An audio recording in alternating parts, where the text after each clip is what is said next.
Students, अगर हम आज के लेक्चर की बात करें और इसके आउटलाइन की बात करें तो इसमें हम बेसिकली तीन काम करेंगे।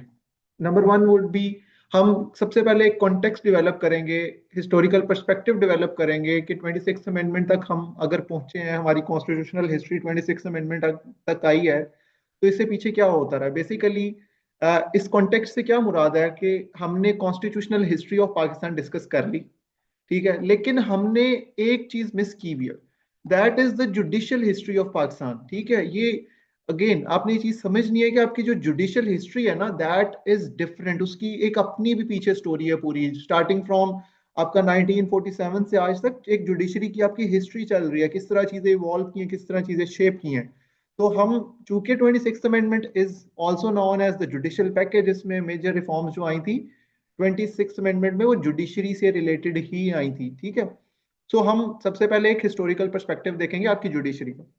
देन सेकेंडली हम to the point 26th amendment के अंदर जो जो चेंजेस की गई हैं आपके कॉन्स्टिट्यूशन के अंदर, हम उनको भी डिस्कस करेंगे, ठीक है। 8-9 मेजर चेंजेस आएंगे आपके कॉन्स्टिट्यूशन के अंदर इन दिस 26th अमेंडमेंट। सो हम उन सबको डिस्कस करेंगे, और lastly that is the most important thing, जो कि बेसिकली आपको जब चेंजेस पता होंगी तो ये आप लोगों का बेसिकली एनालिसिस ही है।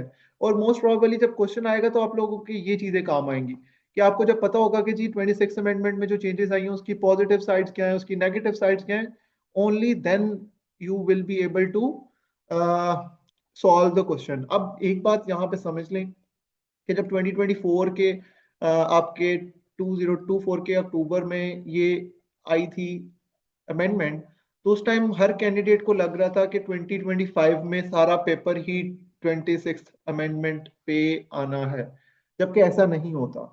अब जब आपके पास एक अमेंडमेंट आ गई ना, इट मीन आपकी जो आपका जो कॉन्स्टिट्यूशन है वो इंपॉर्टेंट हो गया, ठीक है, आपके कॉन्स्टिट्यूशन के अंदर जो डेवलपमेंट्स हैं वो इंपॉर्टेंट हो गई हैं।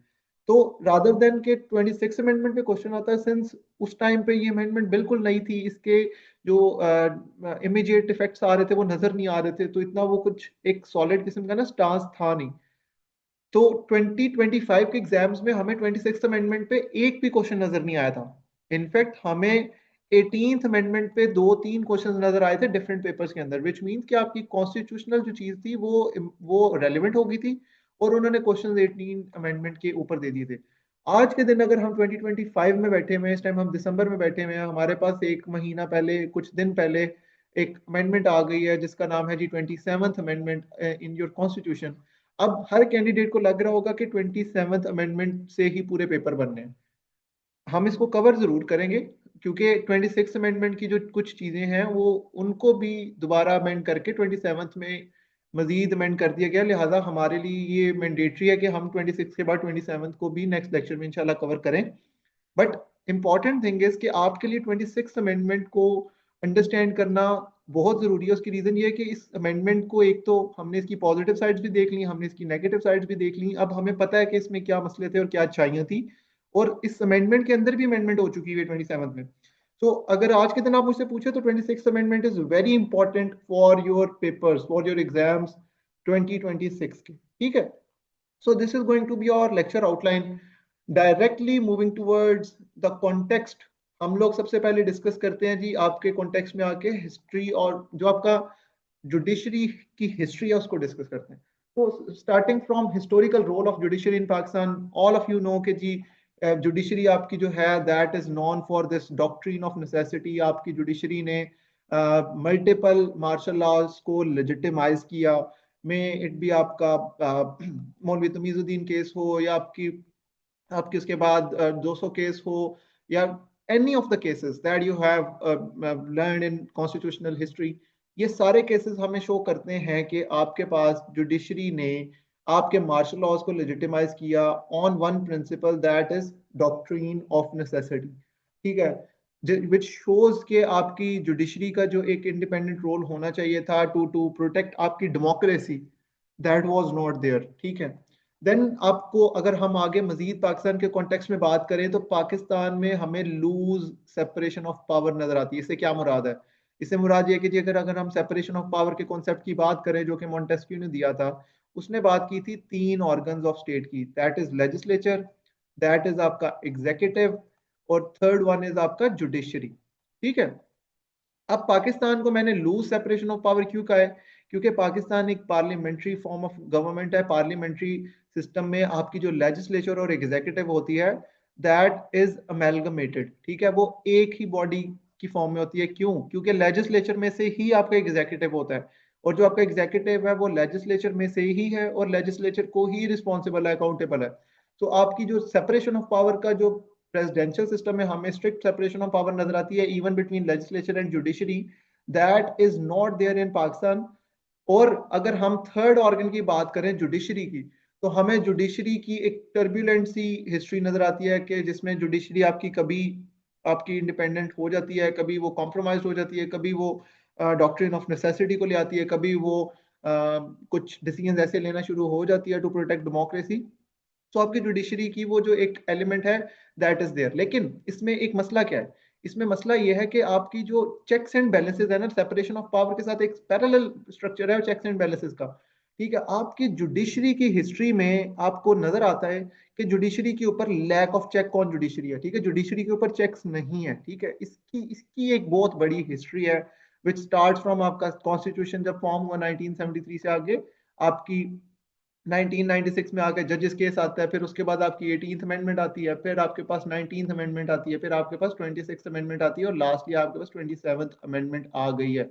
तो आपकी जुडिशरी के ऊपर जो वो एक चेक है ना, दैट इज मिसिंग। वो क्यों मिसिंग है? क्योंकि पाकिस्तान एक वो ऐसा सिस्टम पाकिस्तान में स्टैब्लिश हो चुका ओवर द टाइम जिसमें जजेस अपॉइंट द जजेस। ठीक है, मतलब जजेस ही जजेस को अपॉइंट कर रहे हैं। अगर हम इसमें ग्लोबल प्रैक्टिस की बात की जाए तो आगे जाके भी हम इसको डिस्कस करेंगे कि ग्लोबल प्रैक्टिस में हमें नजर आता है कि जी आपकी या तो एग्जीक्यूटिव और लेजिस्लेचर का बहुत ज्यादा चेक होता है ऑन जुडिशरी। ठीक है, कैसे?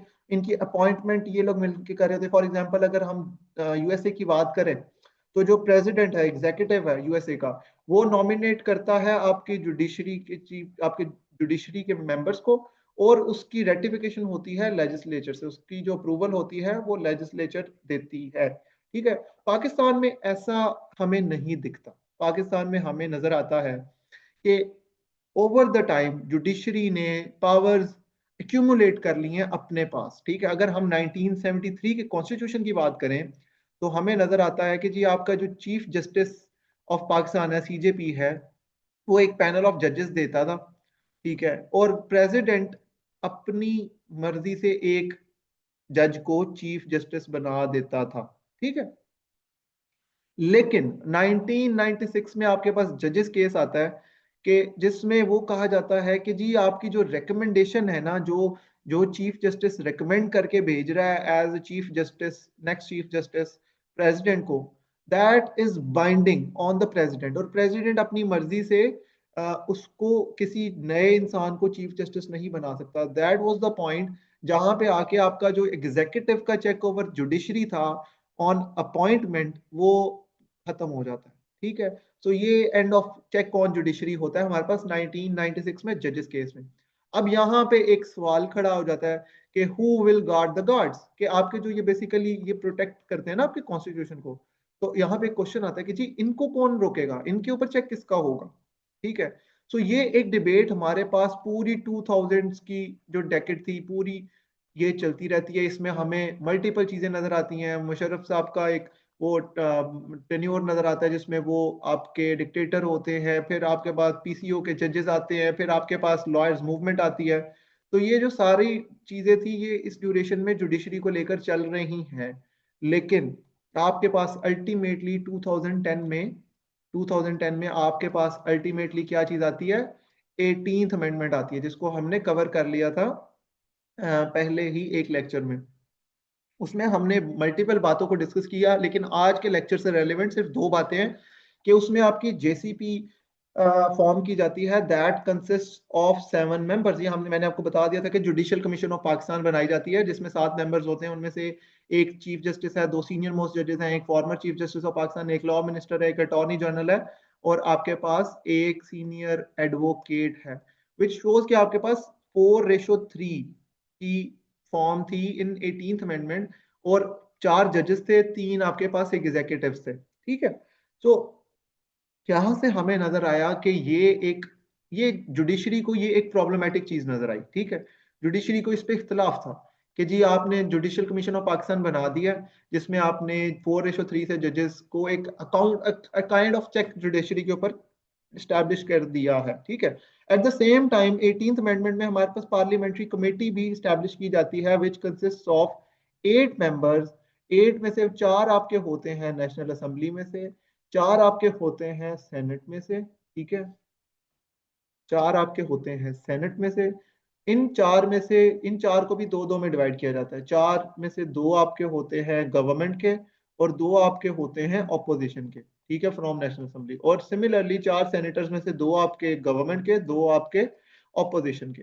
सो ये आपकी जो फॉर्मेशन बनाई गई थी पार्लियामेंट्री कमेटी की, ये दो चीजें हमने जुडिशरी से रिलेटेड पढ़ी थी 18th अमेंडमेंट में। अब जो आपने ध्यान रखना है कि जो 18th अमेंडमेंट आई थी ना, इसमें पार्लियामेंट्री कमेटी को पावर दी गई थी over judicial commission of Pakistan, कि जुडिशल कमीशन ऑफ पाकिस्तान को बेंच बना के भेजेगा इसको आपकी पार्लियामेंट्री कमेटी को अपॉइंटमेंट के लिए, जजेस के लिए, और ये पार्लियामेंट्री कमेटी का प्रोरोगेटिव होगा कि उन्होंने किसको अपॉइंट करना है किसको नहीं करना। बट जब ये एक अमेंडमेंट आपके पास आती है, इस पे जुडिशरी की साइड से शदीद किस्म की बैकलैश आती है, ठीक है। आपकी जुडिशरी इस पे रिएक्ट करती है, और इस कदर रिएक्ट करती है कि थ्रेटन दे थ्रेटन कि जी हम पूरी की पूरी अमेंडमेंट को स्ट्राइक डाउन कर देंगे, ठीक है।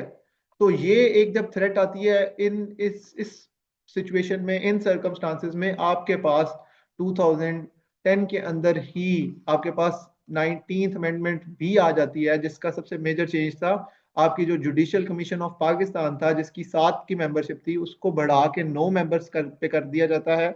और उन जो 2 मेंबर्स इंक्रीज होते हैं उसमें क्या होते हैं, 2 सीनियर मोस्ट जजेस मजीद ऐड कर दिए जाते हैं, विच मींस कि आपकी जुडिशरी की जो पहले 4:3 से मेजोरिटी थी, वो 6:3 से मेजोरिटी कर दी जाती है। And this makes judiciary happy.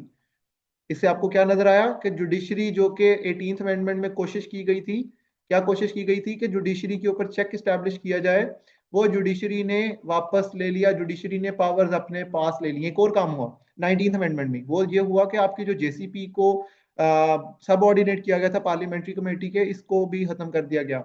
और आपकी इसको आपके जेसीपी को कहा गया जी, आपके जेसीपी का कहा गया जी कि पार्लियामेंट्री कमेटी के लिए बाइंडिंग होंगी वो बातें जो आपकी जेसीपी कहेगी, और parliamentary committee without any logical reason JCP को डिनाई या डिक्लाइन उनकी रिकमेंडेशंस को नहीं कर सकती, ठीक है। विच शोज कि आपकी जो 2 मेजर चीजें थी, आपने उन दोनों को चेंज करा दिया। और जुडिशरी ने क्या किया, जुडिशरी ने सारी की सारी पावर अपने पास फिर से एक्यूमुलेट कर ली over what, over its own institution, कि जी हमारे इंस्टीट्यूशन में कोई भी दूसरा इंस्टीट्यूशन आके इंटरफेयर नहीं करेगा, एंड किसी दूसरे इंस्टीट्यूशन का चेक भी नहीं होगा, ठीक है। अब यहाँ पे हमें समझ आती है कि जी आपकी जुडिशरी की कोई ऐसी कोई सुप्रीमेसी डेवलप हो चुकी हुई है कि आपके जजेस को कुछ कहना मुश्किल हो गया। आपके जजेस सुपरा प्राइम मिनिस्टर के तौर पे एक्ट कर रहे हैं, चीफ जस्टिस। उसके भी हमने मैंने 7 एग्जांपल्स आपको दी हैं। और फिर उसके बाद आपका 2010 के बाद एक एरा ऑफ जुडिशियल एक्टिविज्म शुरू होता है, जिसमें आपके पास साकिब निसार ने जो एक्शंस लिए थे उस तरह की एग्जांपल्स आती हैं, ठीक है।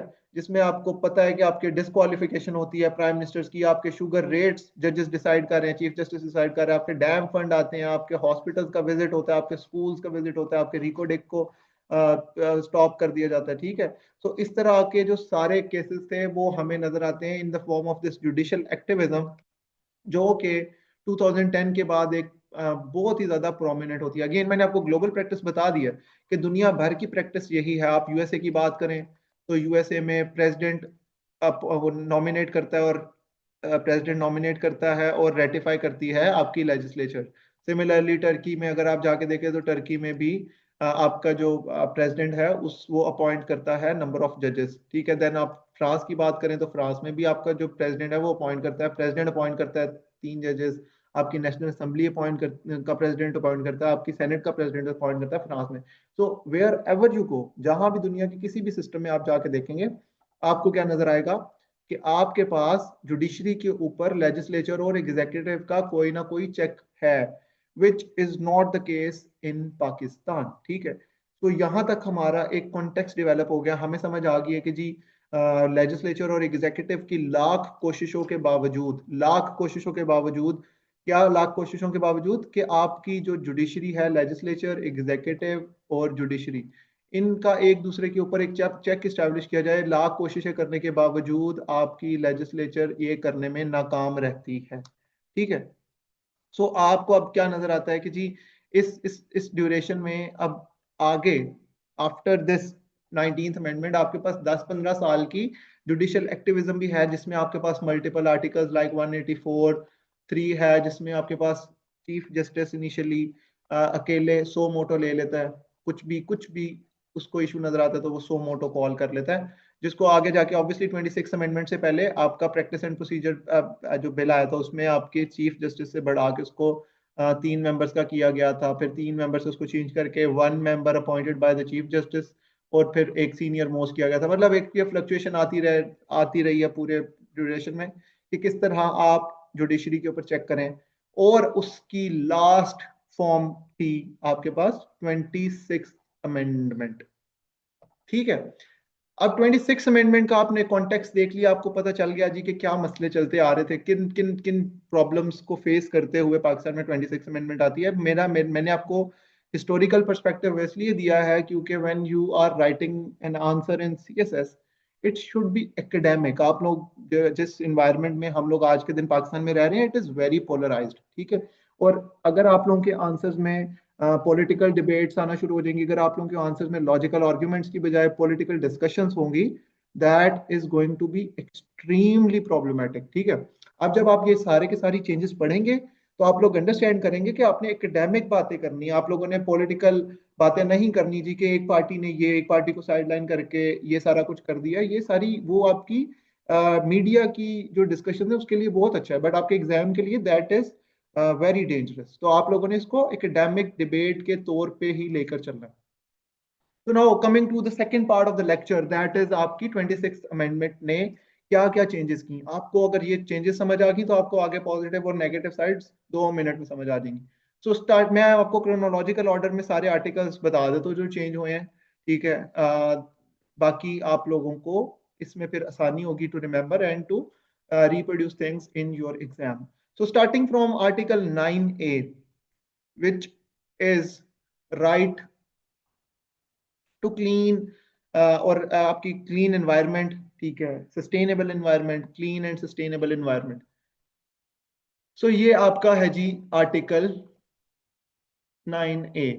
ठीक है। ये आपने कुछ भी आपका पॉजिटिव ही है, इसको आपने जहां पे भी लिखना है आपने बता देना जी कि पाकिस्तान ने जिस तरह किसी दौर में 18वीं तरमीम में 25 से ऐड किया था, पाकिस्तान ने 10 से ऐड किया था, 19 से ऐड किया था, 140 ए ऐड किया था, उसी तरह आज के दिन में पाकिस्तान ने 9A ऐड कर लिया, जिसका मतलब है कि हर शहरी का, every citizen has a right to live in a clean and sustainable environment. So this is article 9A जो चेंज हुआ। देन सेकेंड आर्टिकल आता है जी आपका 38F, which is on the elimination of Riba. ठीक है।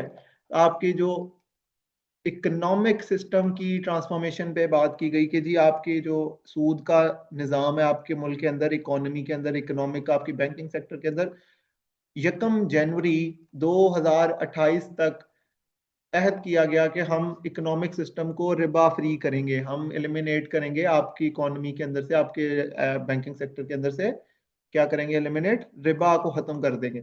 देन कम्स दी थर्ड आपका 81। ये again मैंने आर्टिकल्स लिखे हुए, आर्टिकल आर्टिकल और आर्टिकल। ठीक है। Article 9A, 38F, article 81।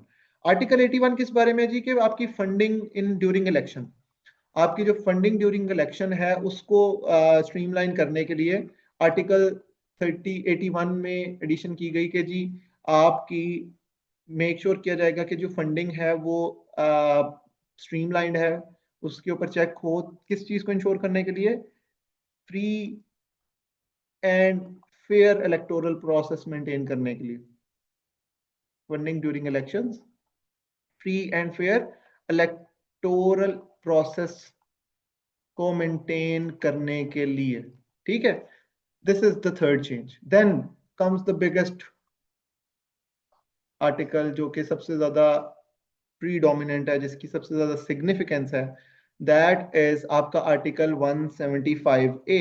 Again 175A हमने 18th अमेंडमेंट में पढ़ा, हमने 19th अमेंडमेंट में पढ़ा, हमने डिस्कस किया कि जी 175A का मसला क्या है।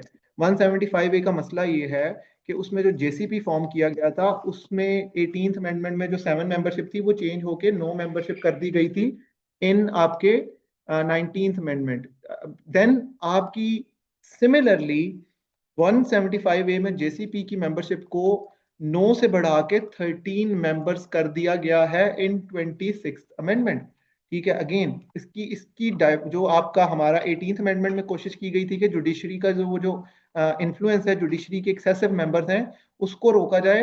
18th अमेंडमेंट ने जो किया था 19th अमेंडमेंट में खत्म हुआ था, 26th amendment has successfully done that. 26th amendment में आपकी जो मेंबरशिप है वो चेंज होके क्या होगी, है आपका एक ये आपको आनी चाहिए। ठीक है, एक आपका चीफ जस्टिस ऑफ पाकिस्तान है। ठीक है, देन आपके 3 सीनियर मोस्ट जजेस हैं। ठीक है, ये आपको जब पता होगा तो आप एक इस पे एनालिसिस देंगे कि जी अब आपका judicial commission of Pakistan is now more diverse, it is diversified. ठीक है, 3 सीनियर मोस्ट जजेस आ गए, आपके पास एक प्रिजाइडिंग जज है। इसका मैं आपको बताता हूँ प्रिजाइडिंग जज कौन होता है। ठीक है, प्रिजाइडिंग जज आपका कॉन्स्टिट्यूशनल बेंच का जो हेड होगा वो प्रिजाइडिंग जज था। आज के दिन में कॉन्स्टिट्यूशनल बेंच ही खत्म हो गया हुआ। ठीक है, तो आपके पास ये 5 मेंबर्स हो गए। देन आपके पास एक अटॉर्नी जनरल है। ठीक है, फिर आपके पास एक लॉ मिनिस्टर, अगेन आपका वही जो पहले था वो अभी भी है। अब यहाँ पे देखें, आपके पास पहले आपकी लेजिस्लेचर में से कोई एग्जीक्यूटिव कोई रिप्रेजेंटेशन नहीं थी। अब आपके पास लेजिस्लेचर में से 4 रिप्रेजेंटेटिव्स आए हैं, 2 नेशनल असेंबली के और 2 सेनेट के। ठीक है, 2 सेनेट में से 2 नेशनल असेंबली में से आपके पास प्रॉपर रिप्रेजेंटेशन आई है in your judicial commission of Pakistan. ठीक है, और एक आपका एडवोकेट आता है, एडवोकेट आता है जो कि अगेन आपका क्या है, रिप्रेजेंटेशन है आपकी लॉ वाली साइड की, आपकी बार की साइड से। और लास्टली आपका एक मेंबर है वुमेन में से या फिर माइनॉरिटी में से। ठीक है, ये टेक्नोक्रेट है, वुमेन या माइनॉरिटी में से। सो आपकी टोटल क्या मेंबरशिप बन गई, 13 मेंबर्स बन गए। कैसे बन गए, 1 2 4 आपके 6 आपके 7 8 9 10 और 13। ठीक है, अब अगर हम इन 13 मेंबर्स को देखें तो हमें क्या नजर आता है, आपके पास 5 लोग जुडिशरी में से हैं, आपके पास 5 लोग पार्लियामेंट में से हैं, आपके पास 2 लोग गवर्नमेंट के रिप्रेजेंटेटिव हैं या एग्जीक्यूटिव कह लें आप इसको। ठीक है, और आपके पास एक आपका लॉयर्स कम्युनिटी में से।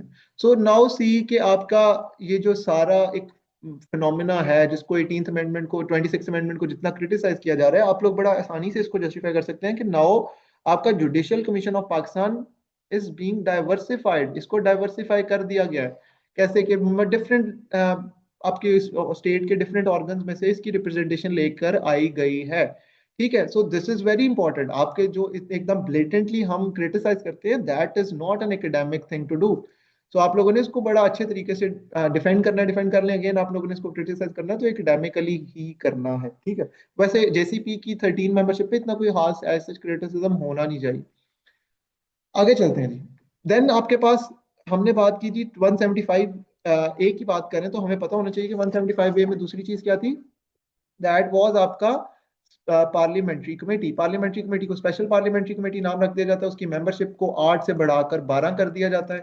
ठीक है, और 12 में अगेन आपकी जो वो होती है रिप्रेजेंटेशन, उसमें 8 आपके नेशनल असेंबली के होंगे, 4 आपके सेनेट के होंगे। और ये ध्यान रखना है आपने यहाँ पे कि अब जो आपकी ये चीज है ना, इसमें इंटरेस्टिंग बात ये है कि आपकी प्रोपोर्शनल रिप्रेजेंटेशन होगी। पहले मैंने आपको बताया था 2 फ्रॉम गवर्नमेंट 2 फ्रॉम ऑपोजिशन, अब प्रोपोर्शनल रिप्रेजेंटेशन होगी। ठीक है, प्रोपोर्शनल रिप्रेजेंटेशन होगी किस बेसिस पे, आपकी जितनी सीट्स आपकी फॉर एग्जांपल एक पार्टी की हाफ सीट्स है नेशनल असेंबली के अंदर, तो इसमें से हाफ सीट्स उसके पास चली जाएंगी, 4 उसके पास चली जाएंगी। सिमिलरली अगर एक पार्टी की 25% सीट्स है तो इसके पास भी 25% ही सीट्स इधर आ जाएंगी। सो आपका जो स्पेशल पार्लियामेंट्री कमेटी है उसकी मेंबरशिप को भी चेंज कर किया जाता है और इसको प्रोपोर्शनल रिप्रेजेंटेशन पे कर दिया जाता है। और इसका काम क्या होगा, इसका काम होगा इसने अपॉइंट करना है chief justice with a 2/3 majority. ठीक है, which which is basically 8 out of 12, 12 में से 8 लोग मिलकर आपका वो कर सकते हैं। सिमिलरली आपका जो कॉन्स्टिट्यूशनल बेंच बनता है वो जुडिशियल कमीशन ऑफ पाकिस्तान बनाती है। तो ये इनकी कुछ रिस्पॉन्सिबिलिटीज हैं। जेसीपी का काम क्या है? अपॉइंटमेंट ऑफ जुडिशरी, ठीक है। देन कम्स ये आपकी और जेसीपी का एक और काम भी है, जो आपने आपकी प्रमोशंस वगैरह होनी है ना, वो आपकी जेसीपी ने करनी है, प्रमोशंस भी और अपॉइंटमेंट ऑफ जुडिशरी भी, ठीक है। फिर इसी आर्टिकल में से एक क्लॉज निकाल दी जाती है, दैट इज सीनियर मोस्ट जज। आपका जो 18th अमेंडमेंट था उसने एक प्रॉब्लम सॉल्व कर दी थी पाकिस्तान की, वो थी चीफ जस्टिस ऑफ पाकिस्तान कौन बनेगा। तो 18th अमेंडमेंट ने जो प्रॉब्लम सॉल्व की थी, 26th अमेंडमेंट ने मेरी मेरी इन माय ओपिनियन वो प्रॉब्लम दोबारा जनरेट कर दी है। दैट इज कि अब आपका अगेन चीफ जस्टिस कौन बनेगा। 26 अमेंडमेंट ने क्या किया है? सीनियर मोस्ट जज का वर्ड निकाल के टॉप 3 वाली बात कर दी है कि जो टॉप 3 सीनियर मोस्ट जज होंगे ना, आपकी स्पेशल पार्लियामेंट्री कमेटी 2/3 मेजोरिटी के साथ उन 3 में से किसी एक को चीफ जस्टिस ऑफ पाकिस्तान बना देगी। और हमने इसकी सबसे पहले एग्जांपल देखी थी जस्टिस याहिया अफरीदी। आपको नाम लेने की पेपर में जरूरत नहीं है, I am just telling you for the sake of information. आपके जस्टिस याहिया अफरीदी कौन थे? थर्ड थर्ड पे थे, ठीक है। टॉप पे मंसूर अली खान थे, फिर 2 पे अमीनुद्दीन थे, और थर्ड पे जस्टिस शाहिया अफरीदी थे, और वो उनको चीफ जस्टिस ऑफ पाकिस्तान बनाया गया था आफ्टर 26 अमेंडमेंट, ठीक है।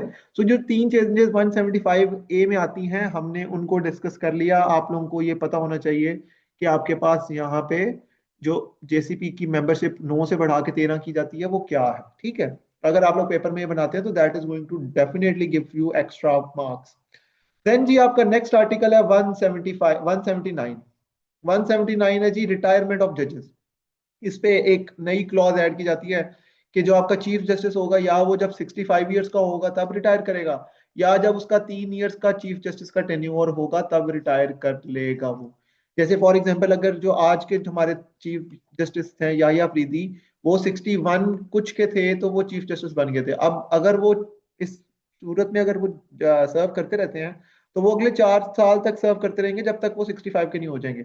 लेकिन 26 अमेंडमेंट ने इस चीज को खत्म कर दिया। 26 अमेंडमेंट क्या कहती है कि या तो आप जो which ever of these two things, या वो 65 का पहले हो जाए या 3 इयर्स का टेन्योर पहले हो जाए, जो भी चीज पहले हो जाएगी आपका चीफ जस्टिस रिटायर कर जाएगा। फॉर एग्जाम्पल आप अगर जस्टिस याहिया अफरीदी की बात की जाए तो वो 64 कुछ के होंगे, तो उनकी 3 ईयर का टेन्योर पूरा हो जाएगा और वो रिटायर कर जाएंगे even before the age of 65, ठीक है। सिमिलरली अगर कोई चीफ जस्टिस आपका 64 में बनता है तो जब वो 65 के होंगे वो रिटायर हो जाएंगे डिस्पाइट द फैक्ट कि उनकी टेन्योर अभी 1 साल का भी नहीं हुआ, ठीक है। So this is how it is going to be कि विच एवर कम्स फर्स्ट, या 65 या 3 इयर्स रिटायरमेंट हो जाएगी। देन जी नेक्स्ट आता है 184(3) सो मोटो। सिमिलरली हाई ये सुप्रीम कोर्ट में सो मोटो हो गया, ठीक है। और हाई कोर्ट में आपके रेट जो जो जुरिस्डिक्शन आर्टिकल है आपकी 199, इसको भी ट्रांसफॉर्म किया जाता है। इसको ट्रांसफॉर्म किस तरह किया जाता है कि जी ये पावर, वैसे तो सो मोटो पावर ही खत्म कर दी जाती है ना, कि आपका जो कोई भी बॉडी आपकी सो मोटो पावर नहीं लेगी। और ये पावर किसको दे दी जाती है? ये जो आपकी ओरिजिनल पावर्स थी आपकी, वो पावर्स दे दी जाती हैं कॉन्स्टिट्यूशनल बेंच को, ठीक है। कॉन्स्टिट्यूशनल बेंच आज के दिन पे ये कॉन्स्टिट्यूशनल बेंच भी आपका 27th अमेंडमेंट ने खत्म कर दिया और आपकी फेडरल कॉन्स्टिट्यूशनल कोड बना दी है, ठीक है। इसको हम 27th अमेंडमेंट में डिस्कस करेंगे इंशाल्लाह, ठीक है। सो आपका 184(3) को क्या ट्रांसफॉर्म किया जाता है कि एक तो सबसे पहले बात की जाती है कि जी ये जो केसेस होंगे ना ये कॉन्स्टिट्यूशनल बेंच डील करेगा। दूसरी बात ये की जाती है कि भाई सो मोटो नाम की चीज छोड़ दो। ये नहीं होगा कि कोई जज एकदम उठेगा और उसका दिल करेगा कि जी ये केस बुला लो तो वो केस बुला लेगा, ऐसा नहीं होगा। इसका प्रोसीजर क्या कर दिया कि जी एक पिटीशन होगी और उस पिटीशन को उठाया जाएगा वाया कॉन्स्टिट्यूशनल बेंच, उस पर फिर हियरिंग करके उसको रिजॉल्व करेगा। और इसके अलावा एक और बात भी ऐड की जाती है कि जो एक एप्लीकेशन है ना उसके से बाहर कंटेंट से बाहर आपकी आउट ऑफ कंटेंट जाके आपकी कोई भी किसी भी किस्म की जजमेंट नहीं दी जाएगी। जो पिटीशन के आपके प्रॉब्लम्स होंगे मेंशन, उन पिटीशन के अंदर रहते हुए आपकी कॉन्स्टिट्यूशनल बेंच जो है वो जजमेंट देगी। अगेन इसकी बेसिकली प्रेसिडेंट्स ऐसे सेट हुए हुए थे कि जिसमें आपका जो चीफ जस्टिस हुआ करता था वो एक एजुकेशन का मसला उठा के आपके थ्रेटन करना शुरू कर सकता था आपके प्राइम मिनिस्टर को। फॉर एग्जांपल अगर मैं आपको एक एग्जांपल दे दूं कि क्या हो सकता था, कि जी आपके मुल्क में 25A कहता है कि जी हर हर किसी हर चाइल्ड के पास, आपके 5 से 16 साल के हर बच्चे के पास राइट टू एजुकेशन है, उसे फ्री एजुकेशन मिलनी चाहिए। चीफ जस्टिस के पास ये अथॉरिटी थी कि चीफ जस्टिस प्राइम मिनिस्टर को बुलाता और कहता, ऐसा हुआ नहीं, बता रहा हूँ एग्जाम्पल हो सकती थी, कि प्राइम मिनिस्टर को बुला के कहता जी कि आपके मुल्क में ये आर्टिकल कह रहा है, ऐसा नहीं हो रहा, तो यू आर डिस्qualified, ठीक है। तो इस तरह की जो ये चीजें हैं आउट ऑफ द वे जाके जो जुडिशियल ओवर रीच आ रही थी आपके मुल्क के अंदर, उसको काउंटर करने के लिए आपके 184(3) को थोड़ा सा curtail किया गया, which is again if looked from one side it is positive, if looked from another side it is negative। हम इसको positives और negatives में डिस्कस कर लेते हैं। देन जी again elephant in the room, article 191A और आपकी हाई कोर्ट में 202A, that is constitutional benches, ठीक है। आपकी 26th अमेंडमेंट की जो सबसे बड़ी डेवलपमेंट थी वो थी कॉन्स्टिट्यूशनल बेंचेस बनाने की। कॉन्स्टिट्यूशनल बेंचेस का आइडिया क्या दिया गया था कि जी देखें, आपकी जो सुप्रीम कोर्ट है दैट इज ओवरबर्डन्ड विद आपके कॉन्स्टिट्यूशनल केसेस, ठीक है। और एक रिपोर्ट आई थी कि आपकी जो कोर्ट के अंदर 10% केसेस है ना आपके, वो हैं कॉन्स्टिट्यूशनल केसेस, ठीक है। और आपके 10% कॉन्स्टिट्यूशनल केसेस आपकी कोर्ट का 90% टाइम कंज्यूम कर रहे हैं, ठीक है। वेयर एज आपके जो 90% बाकी केसेस हैं, सिविलियन केसेस हैं, क्रिमिनल केसेस हैं, सिविलियन प्लस क्रिमिनल केसेस, वो आपकी कोर्ट उनको सिर्फ 10% टाइम दे पा रही है, ठीक है। ये हाई कोर्ट्स का, हायर जुडिशरी का भी यही मसला था और लोअर जुडिशरी का भी यही मसला था, ठीक है। सो उसमें अगर हम देखते हैं तो हमें पता चलता है कि जी सुप्रीम कोर्ट में सिर्फ 50,000 प्लस पेंडिंग केसेस हैं, आपकी ओवरऑल जुडिशरी में 2.2 मिलियन पेंडिंग केसेस हैं।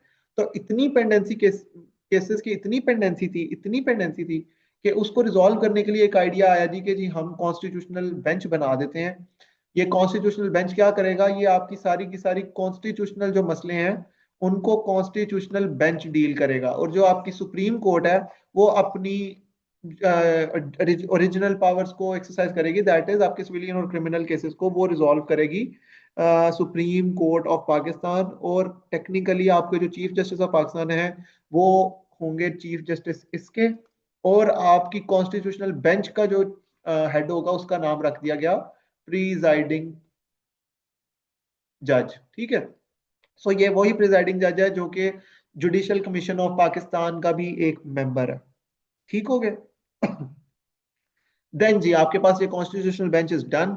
आगे चलते हैं, नेक्स्ट है जी आपका एक और चेंज की गई थी 209 आर्टिकल में, that is judicial supreme judicial council, ठीक है। सुप्रीम जुडिशियल काउंसिल क्या है जी, ये आपकी वो बॉडी है जो कि परफॉर्मेंस इवेल्युएशन करेगी आपकी जुडिशरी की। और अगेन सुप्रीम जुडिशियल काउंसिल आपकी वो बॉडी है जो कि जुडिशरी के खिलाफ एनी वायलेशन आती है, फॉर एग्जांपल अगर किसी जज की कोई डिसोबीडियंस आई है, जज की आपकी कोई मिसकंडक्ट आया या ग्रॉस वायलेंस आई है, तो उस जज के खिलाफ जब आपने केस करना है तो वो सुप्रीम जुडिशियल काउंसिल सुनेगी, ठीक है। सुप्रीम जुडिशियल काउंसिल की मेंबरशिप को क्लियर किया गया जी, 5 मेंबर्स होंगे, जिसमें से आपका चीफ जस्टिस ऑफ पाकिस्तान इसका एक मेंबर होगा, दो सीनियर मोस्ट आपके सुप्रीम कोर्ट के, और दो सीनियर मोस्ट आपके हाई कोर्ट्स के जजेस इसका मेंबर बनेंगे। 5 मेंबर्स होंगे सुप्रीम जुडिशियल काउंसिल के, जिसका काम क्या होगा, जजेस के मिसकंडक्ट को इवेल्युएट करना, उनकी परफॉर्मेंस को इवेल्युएट करना, ये सुप्रीम जुडिशियल काउंसिल का काम है। देन लास्ट चेंज 9th, ठीक है। इसके अलावा भी छोटी छोटी चेंजेस आई हैं but they are not relevant, इतना इंपॉर्टेंट है नहीं, ये भी मैंने एक्स्ट्रा आपको बहुत पढ़ाई है ताकि आपको आइडिया हो जाए। आपका आर्टिकल 215 को जी अमेंड किया गया, that is about chief election commissioner, ठीक है। चीफ इलेक्शन कमिश्नर के आर्टिकल को अमेंड करके क्या कहा गया जी कि कॉन्टिन्यूएशन होगी इनके टेन्योर की, continuation of office of chief election commissioner until until the successor is appointed, ठीक है। मतलब जब तक आपका अगला चीफ इलेक्शन कमिश्नर नहीं डिसाइड होता, और ये किसने करना है अपॉइंट, आपकी पार्लियामेंट्री कमेटी ने करना है जिसमें आपकी गवर्नमेंट और आपकी ऑपोजिशन के कंसेंसस से चीफ इलेक्शन कमिश्नर अपॉइंट होना है। और ये कंसेंसस जब तक डेवलप नहीं होगा तब तक आपके करंट चीफ इलेक्शन कमिश्नर अपने ऑफिस को कंटिन्यू करेंगे। दैट इज अगेन वो है एक क्या कहते हैं स्वीपिंग एक पावर दे दिया चीफ इलेक्शन कमिश्नर को to continue his office. Even के किसी ऑफिस को भी ऐसे पावर नहीं मिलनी चाहिए। इसमें हम नेगेटिव साइड पे इसको डिस्कशन कर लेंगे। तो this is all about the changes. Second portion जो हमारे लेक्चर का है कि जी क्या क्या चेंजेस 26 अमेंडमेंट में की गई हैं, तो ये 9 मेजर चेंजेस हैं जो कि मैंने आपको बता दिए। अब आता है जी हमारे लेक्चर का लास्ट पोर्शन, दैट इज कि इसका एनालिसिस हम करेंगे। हम बताएंगे कि जी ये जो 26 अमेंडमेंट आपकी आई है इसमें क्या क्या चीजें हैं जो कि पॉजिटिव हैं और क्या क्या चीजें हैं जो कि नेगेटिव हैं। किन चीजों से आपके सिस्टम को पॉजिटिव इम्पैक्ट्स मिल रहे हैं, किन चीजों से आपके सिस्टम को नेगेटिव इम्पैक्ट्स मिल रहे हैं। अब मैंने तकरीबन 8-8 दोनों पॉइंट्स दोनों साइडों के लिख दिए हैं, ठीक है, वो मैं आपको समझा देता हूँ। Again this is very subjective. Always remember one thing कि आप अगर logical, as long as you are giving logical arguments, as long as you are being academic, आप कोई भी साइड ले लें, it does not make any difference. ठीक है, आपने 18th अमेंडमेंट की रीस्ट्रक्चरिंग करानी है, it does not make any difference. आपने 18th अमेंडमेंट को सपोर्ट करना है, perfectly fine, both are fine. आपने 26 अमेंडमेंट में क्रिटिसिज्म्स करने हैं, परफेक्टली फाइन। आपने 26 अमेंडमेंट को सपोर्ट करना है, perfectly fine, both things are perfectly fine. As a civil servant I would say कि मैं अगर होऊंगा तो मैं थोड़ा सा सपोर्ट वाली साइड पे चला जाऊंगा। मैं क्रिटिसिज्म भी करूंगा तो ऐसे करूंगा कि बुरा ना लगे, ठीक है। But again up to you, it does not. For example मैंने जो अपने पेपर में लिखा था 20 कोई किसी पॉल साइंस के पेपर में 18th अमेंडमेंट पे आया हुआ था, तो उसमें मैंने स्टांस लिया था कि जी 18th अमेंडमेंट में चेंजेस की जरूरत है, ठीक है, इसमें चेंजेस करने की जरूरत है, इसमें अभी भी मसले हैं। जैसे मैंने आपको जो क्रिटिसिज्म बताया था इन्वायरमेंट का, हेल्थ का, एजुकेशन का, आपके फाइनेंस का, आपके मल्टीपल जो इश्यूज बताए थे वो मैंने डिस्कस करके बोला था कि 18th अमेंडमेंट को चेंज करने की जरूरत है। it does not make any difference as long as you are giving logical arguments, as long as you are giving academic arguments. So having said that, अब हम करते हैं discuss positive and negatives of 26th amendment. So the first positive thing about 26th amendment is कि जी आपकी 26th amendment ने आपकी separation of power को और चेक्स एंड बैलेंसेस को इंश्योर किया। मोस्ट इंपॉर्टेंटली आपकी 26th अमेंडमेंट ने पार्लियामेंट्री सॉवरेनिटी को इंश्योर किया, वो जो कि कॉम्प्रोमाइज थी बिफोर 26th अमेंडमेंट। कैसे? आपकी जुडिशियल ओवर रीच थी, ठीक है, जुडिशियल ओवर रीच थी, और आपका एक इदारा दूसरे इदारे के ऊपर ज्यादा एक उसका कंट्रोल था। 26th अमेंडमेंट ने इस चीज को रिजॉल्व किया और आपकी जो लेजिस्लेचर और एग्जीक्यूटिव का चेक ऑन जुडिशरी स्टैब्लिश किया, ठीक है, जो कि हमने अभी डिस्कस कर लिया है कि किस तरह चेक स्टैब्लिश किया है। So that is a positive thing. Parliamentary sovereignty again आपकी इंश्योर हो रही है। मैंने आपको बताया कि जेसीपी में जो पार्लियामेंट से मेंबर्स ऐड किए गए हैं, 2 नेशनल असेंबली, 2 सेनेटर्स और एक women quota, again that is from आपकी पार्लियामेंट, ठीक है, वुमेन कोटा मिनॉरिटी। तो आपकी पार्लियामेंट को सुप्रीम किया गया, आपकी पार्लियामेंट को सॉवरन किया गया है, ठीक हो गया। देन जी पॉजिटिव पे आ जाए एक और। अगेन नेक्स्ट पॉजिटिव है, पहले पॉजिटिव हम डिस्कस कर लेते हैं, then quickly we will discuss negative things, ठीक है। ये सेम अगेन बातें रिपीट होंगी क्योंकि अब हम पॉजिटिव और नेगेटिव देखने हैं, हमने वही पॉइंट्स जो पढ़े हैं उसको हम एज क्रिटिकल एनालिसिस अब कवर करें। सेकेंड थिंग इज आपकी पॉजिटिव जो जो कि है इन 26 अमेंडमेंट, वो ये है कि आपकी परफॉर्मेंस इवैल्यूएशन का जो एक मैकेनिज्म ऐड किया है, वो that is a good thing.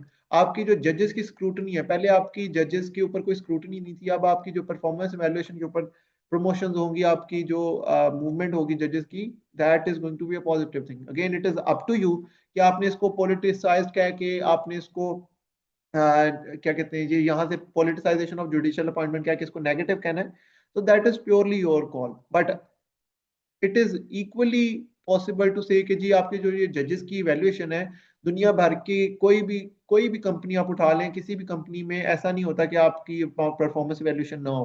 आपने सिविल सर्विस रिफॉर्म्स में बात करना, तो आप तब भी परफॉर्मेंस वैल्यूएशन के ऊपर आप प्रमोशंस की बात कर सकते हैं। तो the same thing is applicable on the judiciary of Pakistan कि आपकी जो परफॉर्मेंस वैल्यूएशन है, that is again a good step, आपकी जजेस की स्क्रूटनी होगी।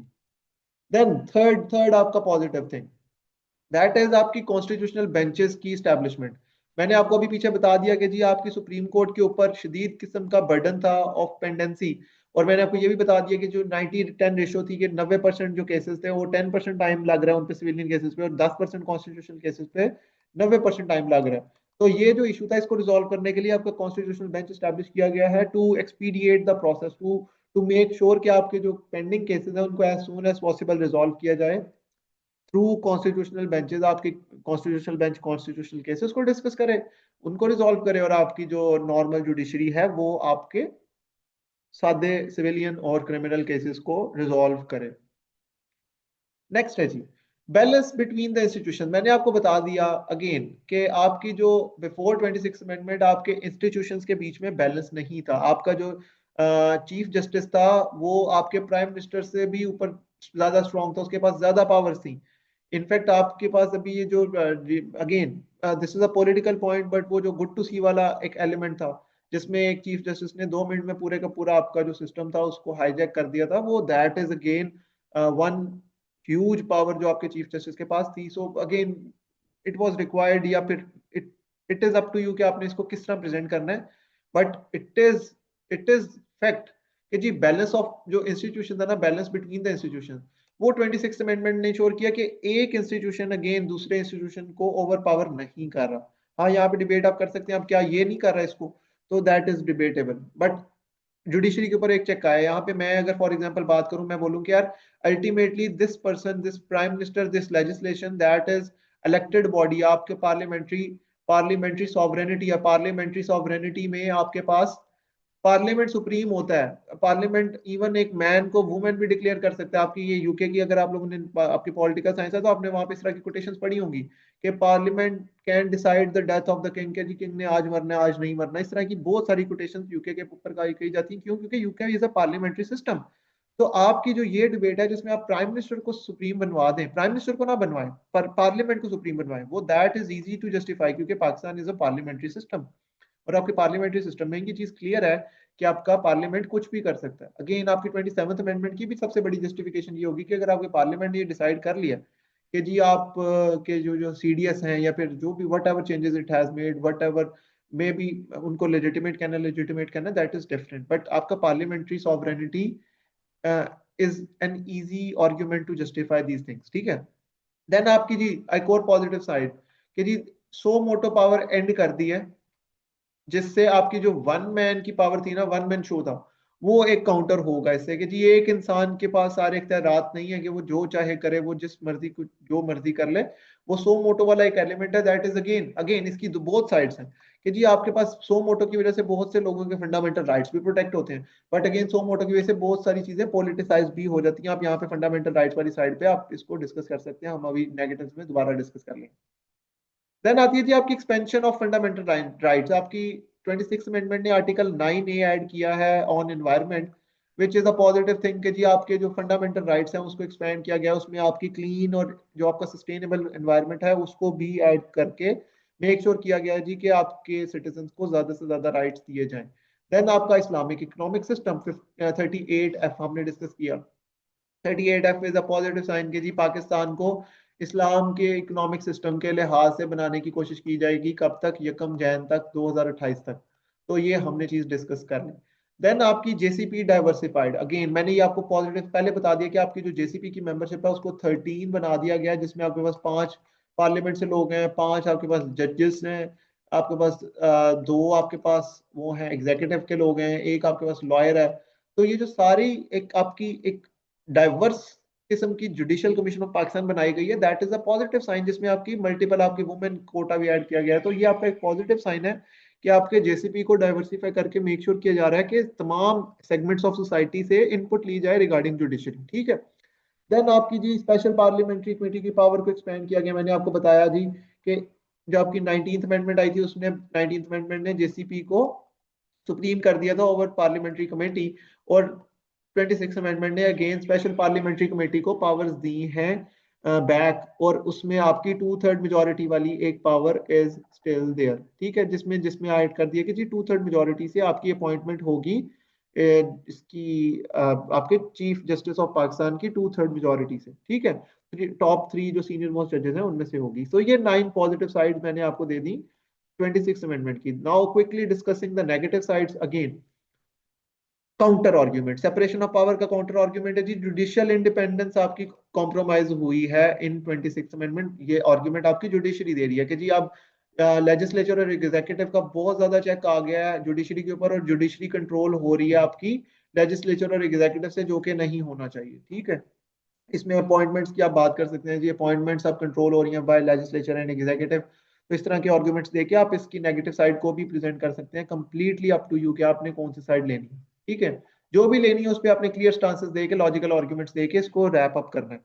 देन आपकी politicisation of judicial appointments, again ये वो दूसरा एलिमेंट आ गया जी कि अब जो आपकी अपॉइंटमेंट्स होंगी, जो कि परफॉर्मेंस इवैल्यूएशन के नाम पे आपने बात किया है, तो वो परफॉर्मेंस इवैल्यूएशन पे आपकी जुडिशियल अपॉइंटमेंट्स का एक इशू बनना शुरू हो जाएगा। अगर फॉर एग्जांपल किसी का, किसी पार्टी का किसी जज के साथ कोई ग्रज है, तो it would be very easy for that party के उसकी परफॉर्मेंस इवैल्यूएशन या इस तरह की चीजों को मैनिपुलेट करके आपकी जो अपॉइंटमेंट्स हैं, ओवरऑल अपॉइंटमेंट्स हैं, उनको पॉलिटिसाइज किया जाए। इवन जो आपके अपॉइंटमेंट थी चीफ जस्टिस ऑफ पाकिस्तान की इन 2024, आपके जो अक्टूबर के एंड पे हुई थी, दैट वाज वेरी पॉलिटिसाइज के जी। एक स्पेसिफिक जो आपके चीफ जस्टिस है मंसूर अली खान, ठीक है, उनके अगेंस्ट वो ऐसा ऐसा एक नैरेटिव डेवलप किया गया जी कि एक सिंगल पर्सन के अगेंस्ट पूरा का पूरा सिस्टम इस्टेब्लिश किया गया कि जी उसको चीफ जस्टिस बनाया जाए और थर्ड वाले को चीफ जस्टिस बनाया गया। अगेन डिबेट इज देयर कि जी ये तीनों तो सेम ही उसके थे, बेंच के थे। ठीक है, देन आप आगे चलें जी।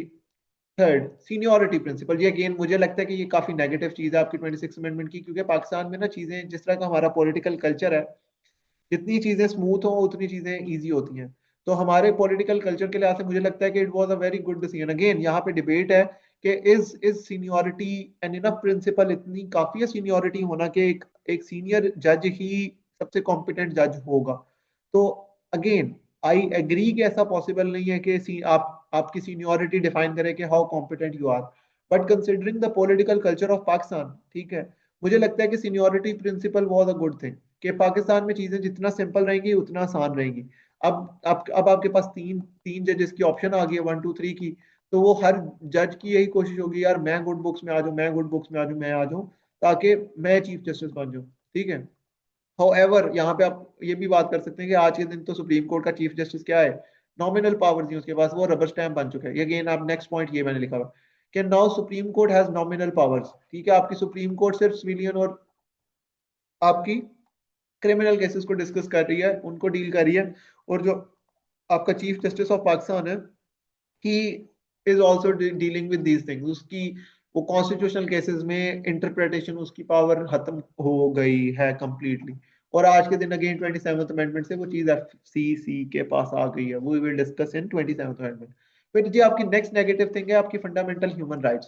फंडामेंटल ह्यूमन राइट्स में मैंने आपको बता दिया कि जी किस तरह आपकी जब सो मोटो पावर को कटेल किया गया है, उससे हुआ क्या है कि आपकी फंडामेंटल ह्यूमन राइट्स का डिक्लाइन आया। कैसे कि पहले कोई इशू हो रहा था, पहले कोई प्रॉब्लम आ रही होती थी मैसेज के साथ या आवाम के साथ, तो आपका चीफ जस्टिस अपना यूनिलैटरली आर्बिट्रेरी अपनी सो मोटो पावर यूज करके उस केस को समन कर लेता था और उसके ऊपर अपनी एक वर्डिक्ट दे देता था। बट आज के दिन अब सो मोटो तो खत्म हो गया है, तो फंडामेंटल ह्यूमन राइट्स का सम हाउ डिक्लाइन आया है due to this amendment. Then next negative side जो कि अगेन विच इज देयर कि now who is going to keep a check on parliament.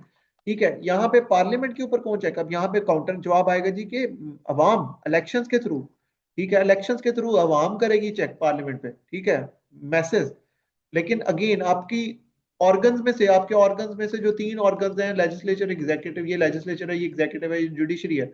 Executive already legislature के अंदर से है, जुडिशरी का काम था इसके ऊपर चेक रखना। आज के दिन जुडिशरी बिल्कुल सबऑर्डिनेट हो गई है टू लेजिस्लेचर। तो who is going to keep a check on parliament.